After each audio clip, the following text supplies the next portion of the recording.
नाजरीन, प्रोग्राम गुफ्तगू के साथ मुस्तफ़ा कमाल पाशा और इसामा इजाज़ आपकी खिदमत में हाजिर हैं। नाजरीन, इस वक्त सियासत के साथ साथ हमारी मईशत मौजूद बहस है और सियासत और मईशत से भी ऊपर जो एक चीज़ आजकल डिस्कस हो रही है वो बजट है। बजट की आमद है। बजट के खदो खाल जो हैं वो अनफोल्ड हो रहे हैं। कल जो है वो मीज़ानिया जो है इकनॉमिक सर्वे ऑफ पाकिस्तान जो मीज़ानिया का फ़ोररनर होता है वो कल हुकूमत पाकिस्तान जारी कर देगी और परसों जो है वो बजट पेश कर दिया जाएगा। हम आज सियासत पर भी बात करेंगे, मईशत पर भी बात करेंगे, बजट पर भी बात करेंगे, लेकिन उसामा इजाज़ साहब, एक जो बहुत बड़ी ख़बर है, मौजू है, वो कराची के बल्दियाती इंतखाबात और उसमें जमात इस्लामी का बड़ा शानदार कमबैक है। इसमें कोई शक नहीं है कि कराची के अमीर जमात इस्लामी हाफिज़ नईमुर रहमान साहब ने एक नौजवान की तरह, एक तहरीकी नौजवान की तरह मेहनत की और कराची के अवाम के दिलों में जमात इस्लामी की शम्मा को एक बार फिर रोशन कर दिया। लेकिन नताइज जो आए हैं वो बड़े दिलचस्प हैं। नंबर ऑफ वोट्स के एतबार से जमात इस्लामी नंबर 1 है। नंबर ऑफ सीट्स के एतबार से, सिंगल पार्टी सीट्स के एतबार से पीपल्स पार्टी नंबर 1 है। लेकिन अगर आप सीटों के इत्तेहाद को देखें तो जमात इस्लामी और पीटीआई मिल गए हैं, तो इस हवाले से नंबर ऑफ सीट्स जो हैं वो भी जमात इस्लामी की ज़्यादा हो गई हैं। लेकिन मेयर मुंतखब होता हुआ मुझे तो नज़र नहीं आ रहा जमात इस्लामी का। आपको नज़र आ रहा है? जी, सबसे पहले बहुत शुक्रिया। जमात इस्लामी ने कराची से बहुत अच्छे रिवाइवल का आगाज़ किया है। सबसे पहले तो अगर आप सिंगल लार्जेस्ट पार्टी की बात करें तो पिछले प्रोग्राम में भी मैंने आपको कहा था कि अभी तक पीपल्स पार्टी नहीं है, क्योंकि 6 सीटें ऐसी हैं जिनका केस अभी तक इस्लामाबाद हाई कोर्ट में वो चला हुआ है, लेकिन उसकी समाअत अभी नहीं हो रही। जो भी सियासी सूरत हाल है उसके बाद इस्लामाबाद हाई कोर्ट तो बुक है, जमानतें हो रही हैं, गिरफ्तार हो रहे हैं लोग इस वजह से। लेकिन मेयर बिल्कुल जमात इस्लामी का होगा, इसमें क्लियर नज़र आ रहा है। नहीं दो जमातें जब मिल गई हैं, अनकंडीशनल हमायत का ऐलान कर दिया जब पीटीआई ने, तो फिर तो सिंगल लार्जेस्ट जो ग्रुप बनता है वो जमात इस्लामी का बनता है, तो मेयर जमात इस्लामी का ही होगा। नहीं तो होना चाहिए हाँ, लेकिन होगा कि नहीं ये सबको नजर आ रहा है कि जमात इस्लामी का होगा। 192 जमात इस्लामी के इस वक्त पीटीआई और जमात इस्लामी ने अपना नंबर शो कर दिए। लेकिन उसामा साहब, आज भी तो आप देखें कि क्या पीपल्स पार्टी की हुकूमत जो है वो पहुंचने देगी पीटीआई के काउंसलर्स को? अगर वो नहीं पहुंचने देगी तो लोकल बॉडी का कानून है, जो पार्टी के अगेंस्ट वोट डालेगा उस पे वो केस होगा, उसकी चेयरमैनशिप भी जाएगी। नहीं डालेंगे वो, लेकिन वो पहुंच नहीं सकेंगे, फिर क्या होगा? अगर वो पहुंचेंगे भी नहीं, फिर भी उनकी चेयरमैनशिप जाएगी, तो ये इलेक्शन नहीं माना, उस पर दोबारा इलेक्शन होगा। तो इस आज 63 जो मखसूस नशिस्तों पे हलफ उठाया है, तो वहाँ पीटीआई के तमाम लोग पहुंचे हैं, जमात इस्लामी के भी सारे लोग पहुंचे हैं। अब आज जमात इस्लामी ने सिंध हाई कोर्ट में एक पिटीशन दायर की है, कल शायद सुप्रीम कोर्ट में भी वो दायर करेंगे कि मुर्तज़ा वहाब जो कि इलेक्टेड नहीं है चेयरमैन, उन्होंने कोई इलेक्शन नहीं लड़ा, लेकिन रातों रात 2 दिन पहले सिंध असेंबली से पीपल्स पार्टी ने कानून पास करवाया है कि जो चेयरमैनशिप के इलेक्शंस हैं, जो मेयर का इलेक्शन है, वो गैर मुंतखब नॉन इलेक्टेड बंदा जो गैर मुंतखब है वो भी हो सकता है। लेकिन आप देखें जमात इस्लामी ने, आपको क्या एतराज है इस बात? इस पे एतराज ये है कि जो भी इलेक्शन हुआ बल्दियाती, वो पुराने कानून के तहत हुआ। अच्छा, ठीक है। अब काउंसलर्स ने, चेयरमैन ने जो हलफ उठाया वो भी पुराने कानून के तहत उठाया। हल्का बंदियां जितनी भी बनी हुई है वो भी पुराने कानून के तहत है। लेकिन मेयर का इलेक्शन नए कानून पे क्यों हो रहा है? सिर्फ एक मुर्तजा वहाब को नवाजने के लिए। इन्हें जितने भी चेयरमैन इलेक्ट हुए उनमें कोई ऐसा बंदा नजर नहीं आया कि वो मेयर बन सके। इस वजह से जमात इस्लामी ने ये पिटीशन दायर की है सिंध हाई कोर्ट में कि आप इस चीज़ को देखें कि पुराने हर चीज़ पुराने कानून के तहत हुई है, नया कानून नहीं आना चाहिए। वो वैसे भी मुर्तज़ा वहाब जो 10 जून को अपने एडमिनिस्ट्रेटर की कुर्सी से रिटायर हो रहे हैं, उनकी मुद्दत खत्म हो रही है, तो जब कोई एडमिनिस्ट्रेटर की मुद्दत खत्म होती है तो 6 महीने तक कोई ओहदा नहीं ले सकता लोकल बॉडी का। एज ए मशीर वो सिंध असम्बली में अटैच रहे, वज़ीर आला, वो एक अलग चीज़ है, लेकिन लोकल बॉडी का कोई ओहदा नहीं ले सकता। तो इस वजह से भी उन्होंने ये पटिशन में दायर किया है कि 15 जून को क्योंकि इलेक्शन है, 10 जून को उनकी मुद्दत भी खत्म हो रही है, तो ये भी रिव्यू केस है। उसामा साहब, इसका मतलब है आपका, यानी ये फर्म एनालिसिस है जी कि मुर्तज़ा वहाब साहब मेयर मुंतखब नहीं हो सकते और जमात इस्लामी और PTI के इत्तेहाद के बाद जमात इस्लामी को वाज़ेह अक्सरियत ईवान में हासिल हो गई है और मेयर और डिप्टी मेयर जो है वाज़ेह अक्सरियत आपको भी नजर आ रही है और मुझे भी नजर आ रही है। ठीक है, तमाम जितने भी अदारे उन्हें भी नजर आ रही। अगर पीपल्स पार्टी का अल्लाह ना करे कि मेयर आ जाता है, जो कि चोर छुपे से आएगा, सबको नजर आ रहा है, तो ये आपने क्यों कहा कि अल्लाह ना करे? तो उनका हक नहीं है मेयर बनाने उनका हक है, तो फिर वो अल्लाह ना क्यों करे? तो उनको अवाम वोट देती ना, अपने वोट लेते, वो मेयर बना लेते। अच्छा, अब जिसको मैंडेट दिया है उसको एक्सेप्ट करना चाहिए। ओके, मैंडेट दिया, सबसे ज्यादा वोट पड़े जमात इस्लामी को, दूसरे नंबर पे अवाम ने मैंडेट दिया PTI को, तीसरे नंबर पे इन्हें दिया। अब इनकी सीटें कैसे इंक्रीज हुई कैसे नहीं हुई, ये आप मेरे से ज्यादा समझते हैं कि वो 75 सालों से सीटें इंक्रीज करने वाले कैसे इंक्रीज करते हैं, वो जिसको डिक्रीज करना होता है उसको कैसे डिक्रीज करते हैं। साहब, ये हम फर्ज कर लेते हैं कि जमात इस्लामी और PTI मेयर और डिप्टी मेयर अपना लाने में कामयाब हो जाती हैं, तो क्या पीपल्स पार्टी फिर इनको काम करने देगी? क्योंकि पैसा तो सूबाई हुकूमत। इस बात पे अगर आप हाफिज नईमुर रहमान के सुने तो वो कहते हैं कि मैंने बहुत के इलेक्ट्रिक का हकूक अवाम को लेके दिए। उन्होंने, वो कहते हैं मैं, ये इनके बाप का कराची नहीं है, ना ही टैक्सीस इनके बाप के पैसों के। नहीं, वो तो थ्योरेटिकली सही कह रहे हैं, ठीक है नईमुर रहमान साहब, लेकिन आप पंजाब का तजर्बा देख लें कि पंजाब में भी शहबाज शरीफ साहब ने अपने ही जीते हुए लोगों को एक दिन भी काम करने नहीं दिया। वो एक लहदा चीज है। पंजाब में तो ये आपस में मिले होते हैं सारे, ठीक है, नहीं तो कराची में पीपल्स पार्टी का जो पल्ला है, जो पीपल्स पार्टी का जमात इस्लामी से जो वास्ता है, वो पहली दफा पड़ा है। अच्छा, ये इनके पर खच्चे उड़ा देगा हाफिज नईमुर रहमान, जितने वो दबंग आदमी है, जिस तरह वो हकूक लेते हैं अपनी अवाम के साथ खड़े होते हैं। अवाम ने इन्हें मैंडेट ही इसीलिए दिए। नहीं, मैं आपकी बात से बिल्कुल सहमत हूँ कि पीपल्स पार्टी का जमात इस्लामी से इस हवाले से पहली बार पाला पड़ा है, लेकिन आप ये भी ज़हन में रखें कि सूबे में हुकूमत पीपल्स पार्टी की है और पीपल्स पार्टी भी मंजे हुए सियासतदानों पर मुश्तमिल है और जो पैसा है, फंड्स हैं, वो तो सूबाई हुकूमत नहीं जारी कर रहे हैं ना। तो अगर सूबाई हुकूमत मुखालफत में रही तो हाफिज नईमुर रहमान साहब क्या कर सकेंगे? अगर वो फंड नहीं जारी करेंगे तो वो अपनी अवाम में आएंगे कि देखें मैं मेयर हूँ, मुझे फंड नहीं मिल रहे। वो इनकी तरह छुप के नहीं बैठ जाएंगे, बाकी जितने भी मेयर गए हैं जैसे वसीम अख्तर थे, उनकी तरह ये रोना नहीं धोएंगे कि पीपल्स पार्टी के साथ छुपे बैकडोर पे राब्ते भी करें और फंड्स ना मिलने पर वो छुपे बैठे हो, अवाम के सामने ना आए। हाफिज नईमुर रहमान अवाम में आके बताएंगे, आवाज उठाएंगे भी हमें फंड नहीं मिल रहे, और अवाम को नजर भी आएगा कि फंड नहीं मिल रहे। इसका नुकसान पीपल्स पार्टी को होगा क्योंकि आगे इलेक्शंस आने हैं। ठीक है, आगे इलेक्शंस आएंगे, उनको सीट्स नहीं मिलेंगी, पीपल्स पार्टी को नुकसान होगा। तो वैसे भी पीपल्स पार्टी की सीटें नहीं है, तो नहीं मिलेगी तो नहीं, तो पूरी दुनिया में इसका असर जाएगा ना। अभी भी आप देखें कराची में जमात इस्लामी जीती है तो इसका रिवाइवल ना सिर्फ कराची में रहा बल्कि लाहौर में भी डिस्कशन हो रही है, इम्पैक्ट पूरे मुल्क में है। पूरे आपकी बात दुरुस्त है। बिल्कुल। अच्छा उसामा साहब, हम बात कर रहे थे कि इस वक्त हमारे नेशनल मीडिया पे बजट छाया हुआ है जी, तो अभी तक जो इशारे और ग्लिम्पसेस मिल रहे हैं हमें, छन छन के जो चीज़ें आ रही हैं, वज़ीर आज़म जो है वो मैराथन कर रहे हैं अपनी टीम के साथ, मुआशी टीम के साथ बैठ के वो धड़ाधड़ कोशिश कर रहे हैं कि आवाम को रिलीफ दिया जाए।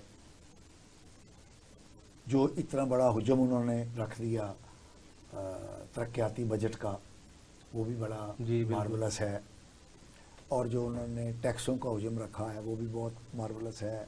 फिर जो यूटिलिटी स्टोर्स कॉरपोरेशन का बजट रखा है, वो इस तरह बहुत सारी चीज़ें जो हमारे सामने आ रही हैं वो खासी हौसला अफजा नज़र आ रही हैं।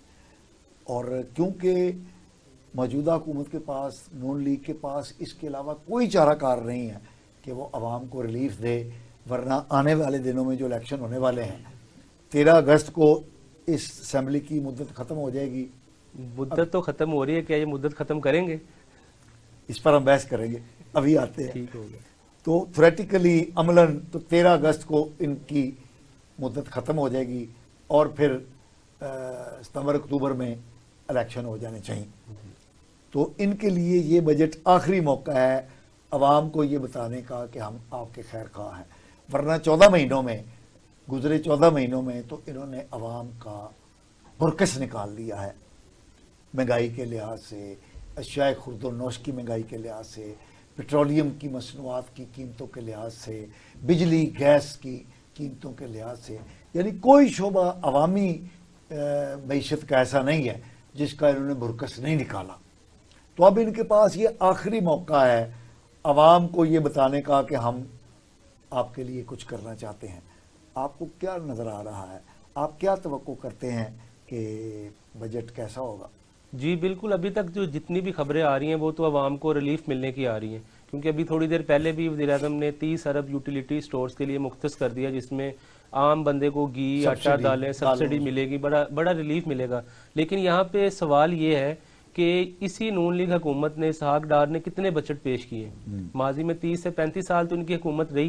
तो जितनी भी हुकूमतें हैं वो बजट पेश करती हैं, बजट से पहले रिलीफ का ऐलान भी करती हैं और बजट में रिलीफ अनाउंस भी हो जाता है, लेकिन आज तक मिला क्यों नहीं? अच्छा नहीं उसामा साहब, नहीं आज तक रिलीफ मिला नहीं। अगर रिलीफ मिला होता तो हम आज इस गुर्बत की नहज में ना होते, महंगाई 48% ना होती। बात आपकी दुरुस्त है, लेकिन ये भी बात दुरुस्त है कि नून लीग के अदवारे हुकूमत में निस्बतन रिलीफ आवाम के पास था। सर अब क्यों नहीं है? अब क्यों नहीं है? रजीम चेंज होने पहले से महंगाई की रेशो थी 5 पॉइंट पता नहीं 6 पॉइंट कुछ, अब 48% है। सॉरी 22% थी पीटीआई की, अब 48% है। बात ये भी दुरुस्त है, लेकिन बात ये भी दुरुस्त है कि इमरान खान साहब अपने 44 माही दौरे हुकूमत में मईशत का और रियासत के इदारों का भट्ठा बिठा के गए थे। सर अगर उन्हें पता था कि इमरान खान ने सारा निजाम खराब किया हुआ है तो उन्होंने गवर्नमेंट क्यों ली? अपने मजे लेने के लिए, अपने केसेस माफ करवाने के लिए? इनका कहना यह है कि हमने रियासत बचाने के लिए अपनी सियासत कुर्बान की। सर रियासत सियासत ये सब बातें हैं, उन्होंने सिर्फ अपनी केसेस माफ करवाने के लिए गवर्नमेंट ली थी और इसमें बदकिस्मती से ये आम आवाम का किसी ने नहीं सोचा।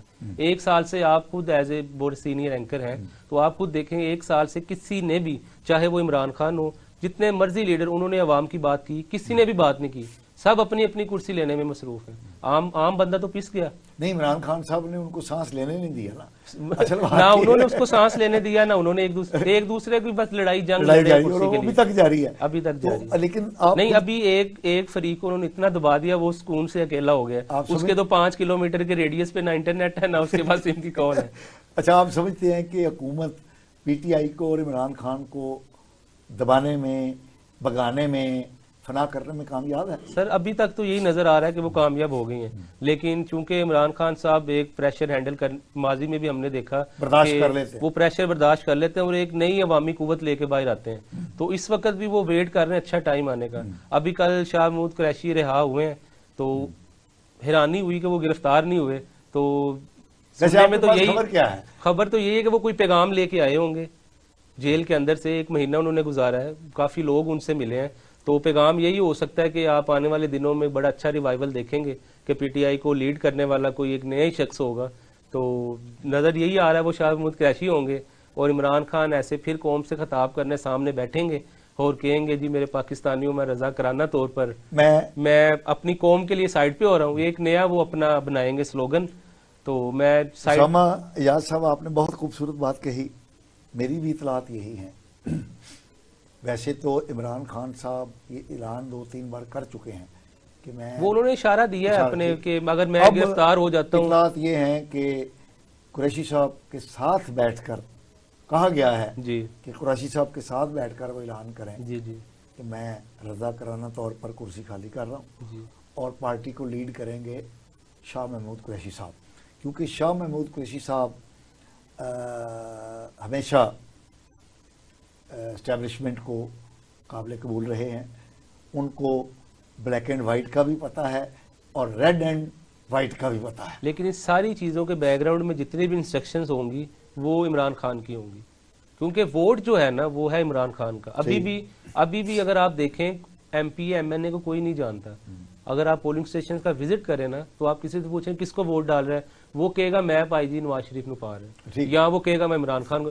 वोट होता है लीडर का। तो इमरान खान माइनस तो नहीं होने लगे, लेकिन हालात को एस्टेब्लिशमेंट के साथ, अदारों के साथ ताल्लुकात अच्छे करने के लिए ये स्टेप आइंदा आने वाले दिनों में लिया जा रहा है, जिसमें इमरान खान साहब PTI की जो चेयरमैनशिप है उससे साइड पे हो जाएंगे, लेकिन बैकडोर पे रह के शाह महमूद कुरैशी फ्रंट पे होंगे, तो ये सारा सेटलमेंट एक होगा। लेकिन अभी तक जो है इदारों ने ये फैसला कर लिया है कि इमरान खान साहब इस इलेक्शन में नहीं होंगे। ये आपने बिल्कुल दुरुस्त बात कही, और बल्कि अगर मुझे आप इजाज़त दें तो मैं एक स्टेप आगे आपकी बात को बढ़ाता हूँ जी कि इमरान खान साहब को सियासत से माइनस करने की तरफ ये पहला कदम है कि इमरान खान साहब को पार्टी से माइनस कर दिया जाए। नाजरीन, उसामा एजाज साहब ने बताया कि इमरान खान साहब को माइनस नहीं किया जा सकता, वोट क्योंकि इमरान खान साहब का है। मेरी इतलात ये हैं कि इमरान खान साहब को सियासत से माइनस करने की तरफ ये पहला कदम है कि इनको पार्टी से माइनस कर दिया जाए। तो ये बात एक तयशुदा है कि इमरान खान साहब का अब पाकिस्तान की सियासत में मुझे अब कोई रोल नज़र नहीं आ रहा, पाशा साहब, क्योंकि इमरान खान साहब ने ना सिर्फ ब्लैक लाइनें अबूर की हैं, बल्कि जो सुर्ख लाइनें थी वो भी उन्होंने अबूर कर दी हैं। अगर और अब उसमें माफी का कोई, अगर इमरान खान ने सुर्ख लाइन क्रॉस की है तो माजी में पीपल्स पार्टी ने भी क्रॉस की। बेनजीर साहब की शहादत हुई, यकीनन वो एक सानेहा था, तब क्या नहीं हुआ पाकिस्तान में? नहीं उसामा साहब, वो कराची से लेके खैबर तक सैकड़ों नहीं हजारों बसेस दिलाई गई। एक मिनट, वो जेन्युइन रिएक्शन था, वो प्लानिंग नहीं थी। जबकि ये जो कुछ 9 और 10 मई को हुआ ये पूरा प्लान था और इसकी पहले तैयारी की गई। माजरत के साथ ये भी एक प्लानिंग नहीं थी। इमरान खान साहब जब गिरफ्तार हुए, ठीक है चले, तो पहले नहीं पता, पहले चले अदारों को नहीं पता होगा वो गिरफ्तार हो रहे हैं, लेकिन जब वो गिरफ्तार हो गए तो उनके सब अदारों को पता था कि इनका बैक आएगा, रिएक्शन आएगा। तो उन्होंने सिक्योरिटी कहाँ गई हमारी? इधर इमरान खान साहब जमान पार्क में अनाउंस करते थे रैली कल होगी, तो फौरन दफा 144 नाफिज हो जाती थी, और आपने देखा होगा कोई भी नहर क्रॉस नहीं कर पाता था। आपकी बात दुरुस्त। तो उस दिन 9 मई वाले दिन पंजाब, आप कहना ये चाहते हैं कि ट्रैप हुए, ये ट्रैप हुए, बिल्कुल अल्लाह भला करे। बिल्कुल देखें, जो सियासतदान या सियासी जमात एस्टेब्लिशमेंट के बिछाए हुए जाल में फंस जाए उसको सियासत करने का कोई हक नहीं। और इमरान खान साहब के अंदर इसका मतलब है सियासत करने की अहलियत ही नहीं है। अभी भी मेरी एस्टेब्लिशमेंट ने एक जाल फैलाया और वो रेड लाइन क्रॉस कर गई। क्या बात कर रहे हैं मैं अभी भी एक आपको पक्की रिपोर्ट देता हूं जो मैंने एनालिसिस की है। अभी भी आप वीडियोस निकालें, किसी भी प्रोग्राम में आप देख लें, कुछ लोग ऐसे हैं जो लोगों को बुला रहे थे कोर कमांडर हाउस के अंदर, वो अभी तक गिरफ्तार नहीं हुए। 2-3 बंदे ऐसे हैं जो आप कहना क्या चाहते हैं? कहना मैं यही, मैं वो नहीं ना, मैं खुल के नहीं कह सकता मेरा ये स्टार्ट है, मेरा जिस्म इतनी मार बर्दाश्त भी नहीं कर सकता। तो अभी भी 2-3 बंदे ऐसे हैं। मैं आपकी बात को 100% भी दुरुस्त मान लूं जी कि वो बंदे ट्रैप के लिए आए थे, तो ये ट्रैप हो गया। नहीं, मैं ये कह रहा हूँ ठीक है गिरफ्तार किया है, लेकिन 2-3 बंदे उसमें ऐसे हैं वीडियोस में जो खुद आवाजें दे रहे हैं लोगों को, आओ, पेंट कोट में है वो, लेकिन वो अभी तक गिरफ्तार नहीं हुए। तो अगर आपने इंसाफ करना है तो फिर आप यकतरफा ना करें एक पार्टी को दबाने में। आप इस 9 मई के वाकये को आप मुद्दा बना के लोगों के घरों में छापे मारे हैं, खवातीन के साथ क्या हो रहा है। आपने पिछले दिनों देखा उनके PTI के हमाद अदर नहीं पकड़े जा रहे पुलिस से, जो कि पुलिस की नाहली है, अदारों की नाहली है। वो हमारे साबिक गवर्नर जो उनके वालिद मियां अजहर 82 साल उनकी उम्र है, उनको कैसे उठाया गया? अच्छा, फिर सख्त रिएक्शन आने के बाद उन्हें छोड़ भी दिया गया। तो कितनी ये इंसानी हकूक की खिलाफ वर्जी हो रही है। इस मामले में मैं आपके साथ हूं। मियां असलम इकबाल ने ट्वीट किया कि मेरी बेटी का जहेज पड़ा था, हमारी पंजाब पुलिस अब थानों में नहीं लूटती, घरों में छापे मार के लूट रही है। तो ये कितनी बदकिस्मती है। जहां तक ये हमें नहीं पता कि सच खबर है झूठ है, लेकिन जितनी भी आई ये हमारी बदनामी हुई ना। अगर तो ऐसा हुआ है तो गलत है। ये है कि आप जो बात कर रहे हैं बिल्कुल पुलिस की जो हाई हैंडेडनेस है, ये इस तरह मुलजम को पकड़ने की बजाय उसके वालिद को या उसके भाई को या उसके घर के रिश्तेदारों को पकड़ना, ये कतन इंडोर्सेबल नहीं है, हम इसकी मजम्मत करते हैं।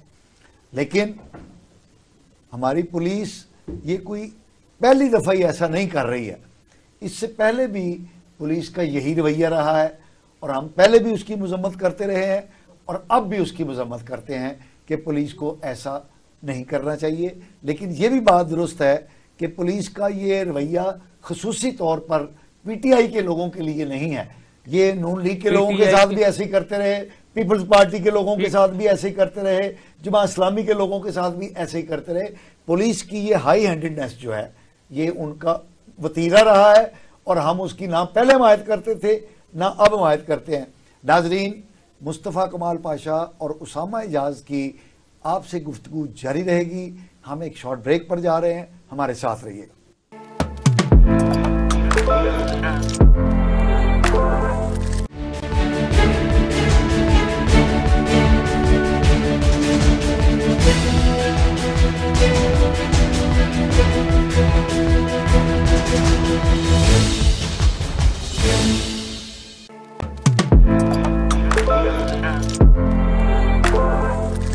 नाज़रीन वेलकम बैक। नाज़रीन, मुस्तफ़ा कमाल पाशा और उसामा एजाज आपसे गुफ्तगू कर रहे थे। अब हम अपनी गुफ्तगू का सिलसिला वहीं से शुरू कर रहे हैं जहां से ये सिलसिला हमने छोड़ा था। जी पाशा साहब, मेरा ये पॉइंट था कि अगर आपसे मियां असलम इकबाल नहीं पकड़े जा रहे, अगर आपसे हमाद अजहर नहीं पकड़े जा रहे, तो ये उनके घर वालों का कसूर नहीं है। नहीं, बिल्कुल ठीक है, ये कसूर है, ये हमारे अदारों की नाअहली है। ये हो ही नहीं सकता कि हमारे किसी अदारे को पता ही ना हो, वो पाकिस्तान से बाहर तो गए नहीं, क्योंकि सारे एक्टिव है एयरपोर्ट पे, पाकिस्तान वो पाकिस्तान के अंदर ही हैं और हैं भी लाहौर के अंदर ही। तो ये कोई ना कोई अंदर से मिला होता है, सारे सिस्टम होता है। तो इस चीज को, ये प्लानिंग, इस चीज को वो मुद्दा बना के उनके घरों पे रेड कर रहे हैं, फैमिली को। हमने देखा उस्मान डार की वालदा के साथ क्या किया, जिसपे नून लीग के वज़रा ने भी कंडेम किया। पुलिस को ऐसा रवैया नहीं रखना चाहिए। अच्छा, वैसे उसामा साहब एक बात बताइए, ये रियासत मदीना कायम करने चले थे, ये इनकलाबी पार्टी थी, ये तब्दीली लाने वाले थे और ये तब्दीली के नारे लगाते थे, तो ये छुप के क्यों बैठे हैं? सर गिरफ्तारी क्यों नहीं देते? खुशी से आए, जुर्रत से आए, सीना तान के आए, इनकलाबी है ना, तब्दीली ला रहे हैं, चूहों की तरह छुप क्यों रहे हैं? छुप इसलिए रहे हैं, आपको भी पता है कि उनके साथ क्या सलूक होता है। इनकलाबियों के साथ होता है ना, तो इनकलाबियों को ऐसे सलूक के लिए तैयार रहना चाहिए। अगर इनकी हरकत, इनकी जितनी भी हरकतें थी वो ठीक होती तो वो डरते ना। यकीनन कोई ना कोई इनको भी डर होगा, इनके भी केसेस, कोई ऐसी चीजें अदारों के पास होंगी जिसकी वजह से ये छुप के बाहर आके प्रेस कॉन्फ्रेंस कर देते हैं। अब आपने देखा मुराद राज ने प्रेस कॉन्फ्रेंस की। अच्छा, वैसे कितना ये मासूम चेहरा बनाते हैं, जब इक़्तिदार में होते हैं तब ये पकड़े नहीं जा रहे। अच्छा, एक बात बताएं, आपने बड़ी प्यारी बात कही कि बाहर आते हैं तो प्रेस कॉन्फ्रेंस करते हैं, इसको थोड़ा सा एक्सप्लेन करें, क्या होता है? सर मुझे तो नहीं पता कि जब पकड़े जाते हैं, पकड़े जाने के बाद जब आते हैं तो फिर ऐसा लगता है कि जैसे इन्होंने गुनाह कबीरा से तौबा कर लिया। ये तो क्या है ये? वैसे पता मुझे भी नहीं है होता क्या है, लेकिन ये प्रेशर, जाहिर सी बात है, आप जिंदगी है, अदारों के पास इनकी कोई वीडियोस, ऑडियोस, हर चीज होती होगी, तो सारे ये चोर हैं, तो ये मतलब गुनाहगार हैं, ये सारी ऐसी हैं। तो ये इस तरह का कहना क्या चाहते हैं आप? कहना नाज़रीन को जरा खोल के बताएं। खुल के यही इतना प्रेशराइज करते हैं ये कि बस वो मजबूर हो जाते हैं। अब मैं इतना खुल के नहीं बता सकता। आपका क्या ख्याल है ये जो प्रेशराइजेशन की पाशा साहब, आप मुझसे वो खुलवाना चाह रहे हैं जो कि शायद हमें काटना पड़े बाद में। देखिए, बात ये है कि ये साबित हो गया है कि पीटीआई की क़यादत और पीटीआई के लीडर्स ना इनकलाबी थे ना इनकलाबी हैं। इस बात में तो कोई शक नहीं है। ये सिर्फ रियासत मदीना का नारा लगाते थे। इनकलाब लाना ये बच्चों का काम नहीं है। इनकलाब ऐसे नहीं आया करते। ये इनकलाब के चक्कर में इन्होंने 9 मई का सानिया कर दिया। ये इनकलाब ऐसे नहीं होता। इनकलाब अवाम सड़कों पे आती है, अपना एहतजाज करती है, जिसको पूरा वर्ल्ड वाइड देखता है। ये वर्ल्ड वाइड, ये 9 मई के सानिया ने इनकलाब की परकच्चे उड़ा दिए, इस पे हमारी बदनामी हुई। इनकलाब ऐसे नहीं होता। इनकलाब तुर्की में आया था, लोग टैंकों के आगे लेट गए थे। ये इनकलाब मिस्र में आया था। ठीक है, इनकलाब वो होता है कि वहां पुरअमन सड़कों में आती है, अपना एहतजाज करती है। यहाँ पे तो एक गिरोह को नामजद कर दिया, लाहौर में तुमने इस जगह पे निकलना है, पिशावर पे तुमने इस जगह पे निकलना है, ब्लॉक कर दो। अवाम को तकलीफ देने इनकलाब नहीं होता, बंदा अपनी मर्जी से बाहर आए। वैसे उसामा साहब, ये इनकलाबी जमात जो है, नाम नेहाद इनकलाबी जमात, ये बड़ी जल्दी एक्सपोज नहीं होगी? एक ही प्रेशर आया है, एक ही मौका आया और इन्होंने तौबा तायब कर ली। ये जो है ना माजी को भूल गए थे, ये कह रहे थे हम सब रियासती इदारों से ऊपर हैं, हम जो चाहेंगे, हमारे पास अवामी हुकूमत है, हम रोड ब्लॉक करके हर चीज बनवा लेंगे। इनको ट्रैप करके ये पैगाम दिया गया है कि रियासत से ऊपर नहीं हो तुम, रियासत की रेट कायम रहेगी। वैसे उसामा ये इनको इस जाल में फंसाया गया, उनको समझ आ गई है वाकई रियासत से ऊपर कोई नहीं है। ये जो खड़े होके कहते थे जी मुझे मेरी FIR दर्ज नहीं हुई, इस जर्नल ने ये कर दिया, तो उन्होंने इस पैगाम दिया कि रियासत से ऊपर आप नहीं हो। अच्छा, वैसे उसामा साहब आपने बड़ी खूबसूरत बात कही है। हमारी 75 साल तारीख है और मॉडर्न वर्ल्ड की 300 साल तारीख में हर एक तारीख के तालिब इल्म को पता है कि रियासत जो है वो हमेशा सुपर रही है, रियासत की कुव्वत जो है वो हमेशा अनचैलेंजेबल रही है, और जिसने भी रियासत को चैलेंज किया है वो कभी भी कामयाब नहीं हुआ। तो इमरान खान साहब को इतनी मामूली सी बात समझ नहीं आई? सर रियासत ने जो काम अब किया है ना, अपनी रिट कायम की है, ये बहुत अच्छी की है, लेकिन उनको ये काम बहुत पहले कर लेना चाहिए था, लेकिन उन्होंने नहीं किया। अब वक्त बहुत गुजर गया है, अब जो अवाम को मोबिलाइज करना है ना, बदकिस्मती से अवाम के दिलों में अदारों के लिए बहुत नफरत पैदा हो गई है। तो ये नफरत एक पॉलिटिकल पार्टी को पैदा नहीं करनी चाहिए थी, लेकिन अब वक्त लगेगा। अब जो मैंने आपको बताया, पार्टी अपने इंजाम को तो पहुंच गई है, इंजाम को पहुंच गई है, लेकिन ये कुछ कह नहीं सकते क्योंकि शाह महमूद कुरैशी बाहर आ गए हैं। उन्होंने अभी तक जैसे वाली प्रेस कॉन्फ्रेंस जैसे वो प्रेस कॉन्फ्रेंस करने आए थे, लगा यही था कि वो वही वाली प्रेस कॉन्फ्रेंस, लेकिन उन्होंने कहा इंसाफ का झंडा मेरे हाथ में है।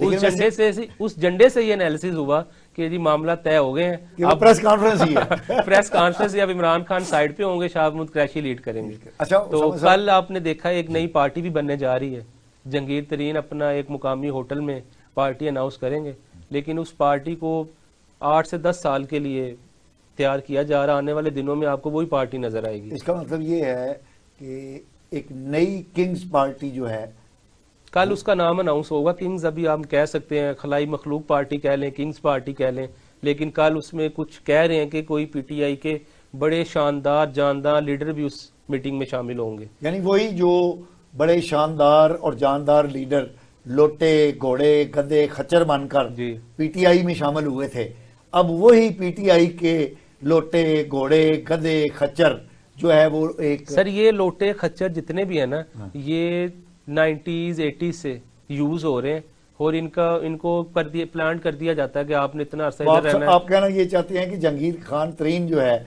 ये एक नए लोटों का इज्तिमा होगा, ये कहना चाहते हैं? लेकिन जंगीर खान तरीन जो है ना, ये पार्टी को लीड तो नहीं कर पाएंगे क्योंकि वो नहल है, वो पैटर्न इन चीफ बनने जा रहे हैं। कल पार्टी अनाउंस करेंगे, वहां पे उनके हो सकता है कोई बैलेटिंग भी हो, पैटर्न इन चीफ जंगीर तरीन हो जाए, पहले डिसाइड हो गया। अगर बैलेटिंग करेंगे भी तो आपको मुझे आवाम को बेवकूफ बनाने के लिए। अच्छा, हम अपने अगले मौजू की तरफ बढ़ते हैं। जरदारी साहब ने कल कहा कि इलेक्शन का फैसला हम करेंगे। उससे एक दिन पहले PDM के सरबराह मौलाना फजलुर रहमान ने कहा कि PDM फैसला करेगी कि इलेक्शन। सर कितनी बदकिस्मती की बात है कि एक अवामी नुमाइंदे जो कि खुद मेंबर है नेशनल असम्बली के, अल्लाह माफ करे कोई वो खुदा तो नहीं है, हमारे मुल्क में कानून मौजूद है, आइन मौजूद है, तो PDM कौन होती है? फजलुर रहमान आसफ जरदारी कौन होता है ये कहने वाला कि हम ऐलान करेंगे? आसफ जरदारी ने कितने मुतकब्बराना अंदाज में कहा कि मैं चाहूंगा इलेक्शन होंगे, जब मैं चाहूंगा तब इलेक्शन होंगे। और मौलाना फजलुर रहमान ने यह कह के अपनी बात खत्म कर दी कि PDM का मुतफिका फैसला होगा जब भी इलेक्शन होंगे। भाई तुम कौन होते हो ये कहने वाले? PDM कौन है? PDM तो खुद एक इत्तेहाद है जो कि सिर्फ ये 1 साल के लिए बना हुआ, उसके बाद आपने अपनी अपनी सीटों पे इलेक्शन लड़ने हैं। नहीं, लेकिन सर पाशा साहब हमारा आइन मौजूद है, आइन के मुताबिक 12 अगस्त को असम्बलियां तहलील हो रही हैं, इनको करनी पड़ेंगी। अगर ये नहीं करेंगे तो हमारी जमहूरियत पे कालक मल दी जाएगी। एक सिविल मार्शल लगा होगा हमारे मुल्क में। पंजाब और KPK में भी तो होने थे ना इलेक्शन 90 दिन के अंदर। सर वो भी तो आईनी तकाजा था ना, नहीं हुए, क्या हो गया? उसकी आज भी समाअत थी सुप्रीम कोर्ट में। सुप्रीम कोर्ट ने ये कहा, चलती रहेगी इंशाल्लाह। हाँ, सुप्रीम कोर्ट ने ये कहा कि 14 मई का फैसला हम अमल दरामद नहीं करवा सके, हमारी नाकामी थी, लेकिन ये फैसला तारीख का हिस्सा रहेगा। वो ये लाजिम है कि आइंदा 8 साल बाद 9 साल बाद हम ये डिस्कस कर रहे होंगे कि माजी में भी इलेक्शन अनाउंस हुए थे, नहीं हो पाए, तो एक तारीख का हिस्सा बन चुका है। तो ऐसी तारीख का हिस्सा आपको नहीं नजर आ रहा कि 13 नहीं, मुझे नजर नहीं आ रहा, क्योंकि पीपल्स पार्टी और नून लीग ना ज्यादा देर इकट्ठे नहीं रह सकते। अभी भी कुछ मामलात पे, क्योंकि वजीर खारजा बिलावल भुट्टो को बनाना था ताकि सारी दुनिया में इंट्रोड्यूस हो जाए, वो हो चुके हैं। अब मरकज में बातें यही हो रही हैं कि आने वाला जो हमारे वजीर आजम होंगे वो बिलावल भुट्टो होंगे। तो आप समझते हैं कि पीपल्स पार्टी चाहेगी कि जरूर इलेक्शन हो? पीपल्स पार्टी जरूर चाहेगी इलेक्शन हो, और ताकि वजीर आजम जो है बिलावल भुट्टो बने। लेकिन कैसे होगा ये बताएंगे आप? सर 12 तारीख को इसकी तहलील हो रही है, खत्म हो रही, तो उसके बाद निगरान सेटअप बनेगा। निगरान सेटअप को वो इलेक्शंस करवाने अक्टूबर तक तो नहीं, वो हो गए इलेक्शन, ठीक है। तो आपके ख्याल में पीपल्स पार्टी को इतनी सीट्स नहीं मिलेंगी। जनूबी पंजाब से जो इत्तेहाद बनने जा रहा है ना, जो एक बहुत बड़ा धड़ा पीपल्स पार्टी में शामिल होने जा रहा है, वहां से कुछ सीट्स आएंगी। इनको आजाद उम्मीदवारान को ऐसे ही 2 तारीख सीरियत सिंगल लार्जेस्ट पार्टी नहीं बनेगी, इत्तेहाद शामिल होकर ही वज़ीर आज़म बनाया जाएगा। आपके ख्याल में इसी तरह पंजाब में नून लीग को लाया जाएगा। पीटीआई को सिर्फ अगर दिया गया तो केपी ही दिया जाएगा। इनको इतना ऊपर नहीं वो बाने देंगे, इनको टाइम लगेगा। इसका मतलब ये है कि आने वाली हुकूमत इन इलेक्शनों के नतीजे में सर, लेकिन अवामी सर्वे, वर्ल्ड टाइम ने सर्वे किया है, 92% पीटीआई के हक में अवाम है। फिर बोले 92%। ओके, ठीक है, वोट पीटीआई को ही है, लेकिन अब देखें कौन बनाता है गवर्नमेंट, ये तो अब आने वाला वक्त ही बताएगा। हम तो एनालिसिस कर सकते हैं बस। अच्छा, यानी आप कहना ये चाहते हैं कि जो पब्लिक सेंटीमेंट है वो पीटीआई के हक में है जी, लेकिन हुकूमत जो है वो पीपल्स पार्टी की बनेगी और नून लीग को भी हिस्सा मिलेगा। जरदारी साहब की बात से तो यही लगा जैसे उन्होंने किंग बन के, डॉन बन के कहा है कि जब मैं चाहूंगा मैंने फैसला करना इलेक्शन कब होंगे। तो यहाँ से अंदाजा यही लगता है कि वज़ीर आज़म भी उनका ही आ रहा है, वो खुद सदर होंगे, बाप बेटे की पूरे पाकिस्तान में राज होगा। यानी ये आपने नतीजा अखज़ किया है जरदारी साहब के बयान से? बिल्कुल। लेकिन ये होगा कैसे ये आपको नहीं पता? ये अभी किसी को भी नहीं पता। हर पार्टी यही चाहेगी वज़ीर आज़म हमारा हो, लेकिन ये इस चीज में अभी वो मरकज में तो जो बातें चल रही हैं अभी तक वफाक में यही डिस्कस हो रहा है कि आने वाले जो वज़ीर आज़म है वो बिलावल भुट्टो ही है। ओके, अच्छा, आप आने वाली सियासत में जो अभी थोड़ी देर के बाद शुरू होने वाली है, नवाज शरीफ साहब को कहाँ देखते हैं? सर, नवाज शरीफ साहब जब तक वो पाकिस्तान में नहीं आएंगे उनको चाहिए कि अब वो पाकिस्तान में आ जाए और जेल में चले जाएं। जिस तरह इमरान खान को रियासत ने क्रश कर दिया है, साइड पे लगा दिया है, कोई पता नहीं अगले हफ्ते में वो दोबारा उठे, अब दोबारा कुछ जलसा रैली कर लें, कोई पता नहीं। लेकिन इस दौरान नवाज शरीफ साहब को चाहिए था वो पाकिस्तान में आते, और हुकूमत उनकी है, उनको जेल में तमाम फैसिलिटीज मिल जानी थी। वो कहते भी एयरपोर्ट पर उतरते ही मैं अपने तमाम अदारों के सामने अपने आप को अदालतों के सामने पेश कर रहा हूँ और मुझे गिरफ्तार कर लें। ठीक है, वो ऐसे अवाम में हीरो बन जाना था उन्होंने। लेकिन अब वो अगर आते हैं उनकी फौरन गिरफ्तार होंगे, लेकिन सियासत उनकी कहीं नजर नहीं आ रही क्योंकि टाइम बहुत गुजर चुका है। मेरे ख्याल से शायद उन्होंने ये फैसला कर लिया कि वो पार्टी को, अपने मुल्क को लीड ऐसे ही करेंगे बाहर बैठ के, क्योंकि हुक्म तो सारे उनके चल रहे हैं। तो शायद उन्होंने अपना फैसला ये कर लिया कि मैं इधर ही रहूंगा और मैं यहाँ बैठ के ही अपनी हुकूमत चलाऊंगा। लेकिन उनकी पार्टी के जो लीडरान है वो तो ये कह रहे हैं कि जो ही इलेक्शन अनाउंस होंगे तो इलेक्शन कैंपेन को नवाज शरीफ साहब, सर वो उनके कारकुन मायूस हुए हैं, उन्होंने अपने कारकुन को भी तो मैनेज करना है ना इस तरह के बयान देके, क्योंकि वोट तो नवाज शरीफ का, जैसे वोट इमरान खान का वैसे ही नवाज शरीफ का है। तो इसलिए उनको अपने कारकुन को मोबिलाइज करने के लिए वैसे बयान देते रहते हैं। मेरे ख्याल से अगर नवाज शरीफ साहब ने आना होता तो अब तक आ जाते, क्योंकि वो एक स्टाम्प पेपर साइन करके मुल्क से फरार है, अदालतों में भी नहीं, फरार नहीं है सर, वो फरार है। तो उनकी सेहत, एक ऐसा जहाज है जो उनको लंदन से उड़ता है जद्दा ले जाता है, और ऐसे डॉक्टर हैं जो लंदन से जद्दा की सफर का इजाजत दे देते हैं, लेकिन बदकिस्मती से 2.5 घंटा जद्दा से पाकिस्तान की इजाजत नहीं मिलती। ये कहाँ की सेहत है भाई? ठीक है, अच्छा, हम अपने प्रोग्राम के आखिर की तरफ जा रहे हैं। आप ये बताइए कि ये जो हमारे मामलात सूबाई हुकूमतों के थे, केपी के और पंजाब के, ये आपको नहीं लगता कि ये टोटली इलीगल हुकूमतें हैं? बेसिकली जब से निगरान हुकूमत बनी, निगरान हुकूमत हमारे आइन के मुताबिक बनती ही 90 दिन के लिए।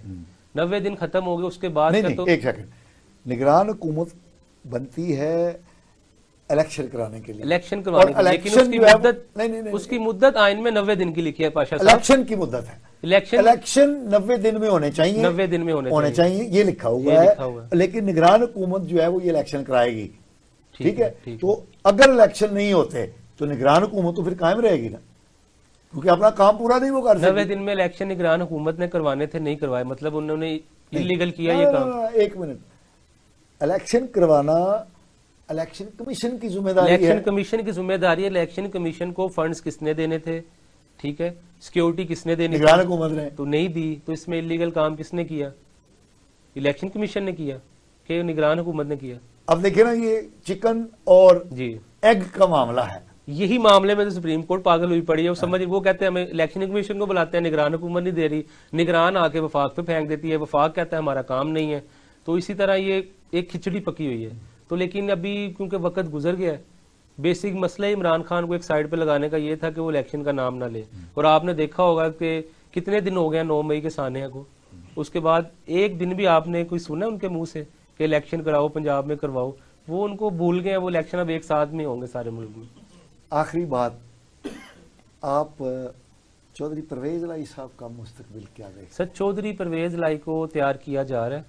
ये भी एक माइनस इमरान खान का ट्रिक हो सकता है, क्योंकि आपने देखा होगा कि एक केस में वो गिरफ्तार होते हैं, अगले दिन ही उसकी जमानत हो जाती है। अब उनको जेलों के चक्कर लगवाए जा रहे हैं। और इस दौरान हमने ये नोट किया कि पीटीआई का जो आम वर्कर है ना, वो परवेज लाई को हीरो मान रहा है। भाई आम हमें फवाद चौधरी छोड़ गया, पीटीआई के लीडर छोड़ गए, लेकिन चौधरी डटा हुआ है। इस तरह की कंपेन चल रही है। मतलब ये चौधरी परवेज लाई को पीटीआई के वर्कर्स के दिल जीतने के लिए मोबिलाइज कर दिया गया है, मुझे ये लग रहा है। अब शायद के परवेज लाई इस चीज का फायदा उठाएं।